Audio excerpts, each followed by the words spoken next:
Hi friends, ಎಲ್ರಿಗೂ ನಮಸ್ಕಾರ. ಯುಗಾದಿ ಹಬ್ಬದ ಶುಭಾಶಯಗಳು ನನ್ನೆಲ್ಲ ಪ್ರೀತಿಯ ವೀಕ್ಷಕರಿಗೆ ಹೇಳ್ತಾ, ಚಿಕನ್ ಬಿರಿಯಾನಿ ಮಾಡೋದು ಯಾವ ರೀತಿ ಅಂತ ನೋಡೋಣ. ನಾಟಿ ಕೋಳಿ ಚಿಕನ್ ಬಿರಿಯಾನಿ ತುಂಬ ಸಖತ್ತಾಗಿರುತ್ತೆ. ಒಂದು ಸಲ ಟ್ರೈ ಮಾಡಿ.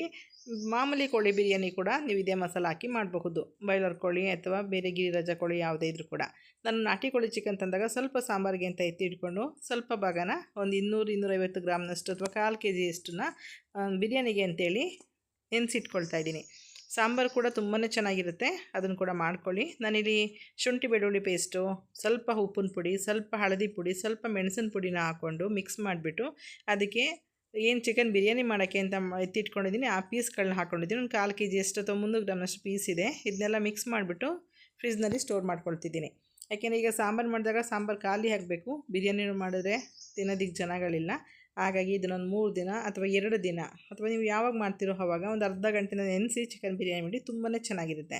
ಈಗ ಫ್ರಿಜ್ಜಿಂದ ಹೊರಗಡೆ ತೆಗೆದಿಟ್ಟಿರೋಂಥ ಚಿಕನ್ ಇದೆ, ಹಾಗೆ ಮನೇಲೇ ಮಾಡಿರೋಂಥ ಬಿರಿಯಾನಿ ಪೌಡರ್ ಇದೆ.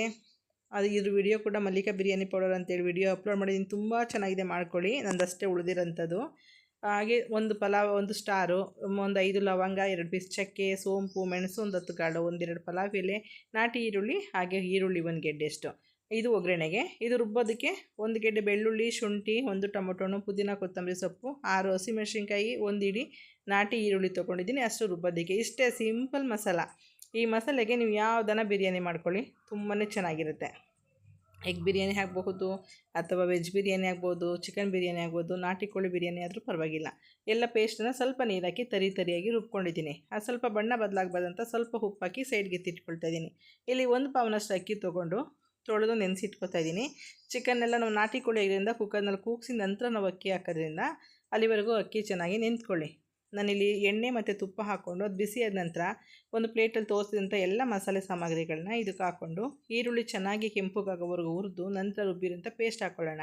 ಪೇಸ್ಟನ್ನು ಹಾಕ್ಕೊಂಡು ಈ ರೀತಿ ಸ್ವಲ್ಪ ಫ್ರೈ ಮಾಡಿಕೊಂಡು 1-2 ನಿಮಿಷ ಲೋ ಫ್ಲೇಮ್ನಲ್ಲಿ ಫ್ರೈ ಮಾಡಿದ್ರೆ ಸುತ್ತ ಎಲ್ಲ ಎಣ್ಣೆ ಬಿಡುತ್ತೆ. ನಂತರ ನಾವು ಚಿಕನ್ ಹಾಕೋಬೇಕಾಗುತ್ತೆ. ತುಂಬ ಚೆನ್ನಾಗಿ ಹಸಿ ವಾಸನೆ ಹೋಗಲಿ, ಚೆನ್ನಾಗಿರುತ್ತೆ. ನಾನೀಗ ಚಿಕನ್ ಹಾಕ್ಕೊಂಡು ಅದನ್ನು ಕೂಡ ಚೆನ್ನಾಗಿ ಮಿಕ್ಸ್ ಮಾಡಿ ಇದನ್ನು ಒಂದು ಪ್ಲೇಟ್ ಮುಚ್ಚಿ ಸೈಡ್ಗೆ ಇಟ್ಕೊಳ್ಳಿ. ಆವಾಗವಾಗ ಮಧ್ಯದಲ್ಲಿ ಕೈ ಎಡ್ಕೊತಾ ಇರಬೇಕು, ಇದನ್ನು ತಳ ಹಿಡಿಯೋ ಚಾನ್ಸ್ ಇರುತ್ತೆ. ಆವಾಗವಾಗ ನೋಡಿಕೊಂಡು ಸ್ವಲ್ಪ ಮಿಕ್ಸ್ ಮಾಡ್ಕೊಳ್ಳೋಣ. ನಾನು ಚಿಕನ್ ಕೂಡ ಉಪ್ಪು ಹಾಕಿದ್ದೀನಿ, ಮಸಾಲೆಗೂ ಉಪ್ಪು ಹಾಕಿದ್ದೀನಿ, ಬಿರಿಯಾನಿ ಪೌಡರ್ ಕೂಡ ಉಪ್ಪಿರುತ್ತೆ. ಹಾಗಾಗಿ ಉಪ್ಪನ್ನ ನೋಡಿಕೊಂಡು ಬಳಸ್ಕೊಳ್ಳಿ.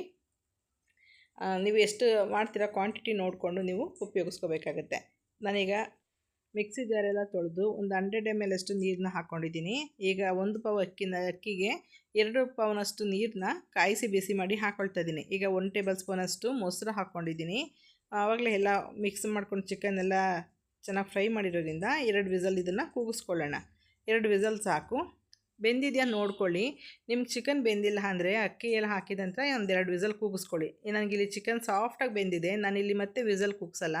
ಜಸ್ಟ್ ಇದನ್ನು ದಮ್ ಕಟ್ತೀನಿ. ದಮ್ ಕಟ್ಟೋದು ತುಂಬಾ ಸಿಂಪಲ್ಲು, ಅದನ್ನು ಕೂಡ ಹೇಳ್ತೀನಿ ನಿಮಗೆ. ಚಿಕನ್ ಚೆನ್ನಾಗಿ ಬೆಂದಿರೋದ್ರಿಂದ ಈಗ ಇದಕ್ಕೇನೆ ಸ್ವಲ್ಪ ಬಿರಿಯಾನಿ ಪೌಡರ್ನ 1 ಟೇಬಲ್ ಸ್ಪೂನಷ್ಟು ಹಾಕ್ಕೊಳ್ತಾ ಇದ್ದೀನಿ. ನಂತರ ನೆನೆಸಿರೋಂಥ ಅಕ್ಕಿನ ನೀರೆಲ್ಲ ಸೋರಿಸಿ ಹಾಕ್ಕೊಳ್ತಾ ಇದ್ದೀನಿ.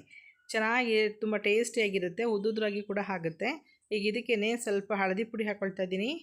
ಹಾಕ್ಕೊಂಡು ಮಿಕ್ಸ್ ಮಾಡಿಕೊಂಡು 1/4 ಭಾಗದಷ್ಟು ನಿಂಬೆಹಣ್ಣು ರಸ ಇಂಟ್ಕೋಬೇಕಾಗುತ್ತೆ. ತುಂಬ ಅರ್ಧನೂ ಬೇಡ, ಅರ್ಧ 1/4 ಭಾಗದಷ್ಟು ಇಂಟ್ಕೊಂಡು ಚೆನ್ನಾಗಿ ಮಿಕ್ಸ್ ಮಾಡ್ಕೊಳ್ಳಿ.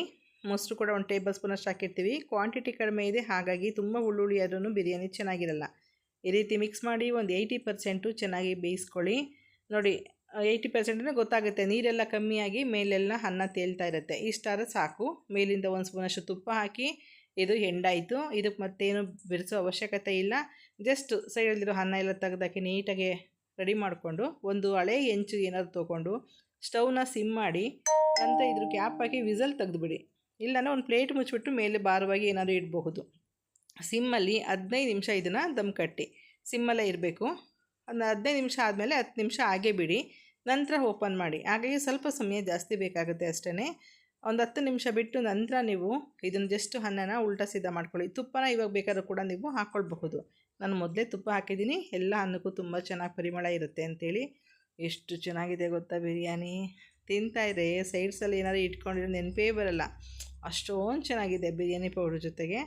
ತುಂಬ ಸಿಂಪಲಾಗಿ ಇದೆ, ತುಂಬ ಮಸಾಲೆ ಕೂಡ ಇಲ್ಲ. ಮಾಡ್ಕೊಳ್ಳೋದು ಕೂಡ ತುಂಬ ಈಸಿಯಾಗಿ, ಹಬ್ಬ ಇದ್ದರೂ ಕೂಡ ಯಾವುದೇ ರೀತಿ ಟೆನ್ಷನ್ ಇಲ್ಲದೆ ಮಾಡಬಹುದು. ಬಿಸಿ ಬಿಸಿಯಾಗಿದೆ, ಸುಡ್ತಾ ಇದೆ.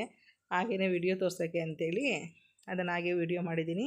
ತುಂಬಾ ಚೆನ್ನಾಗಿದೆ, ಒಂದು ಸಲ ಟ್ರೈ ಮಾಡಿ, ನಿಮಗೂ ಕೂಡ ಇಷ್ಟ ಆಗುತ್ತೆ ಅಂದ್ಕೊಳ್ತೀನಿ. ಈ ಸಲ ಯುಗಾದಿ ಹಬ್ಬಕ್ಕೆ ಟ್ರೈ ಮಾಡಿ ಅಭಿಪ್ರಾಯ ಅನಿಸಿಕೆಗಳನ್ನ ಕಮೆಂಟ್ ಮೂಲಕ ತಿಳಿಸೋದು ಮರಿಬೇಡಿ.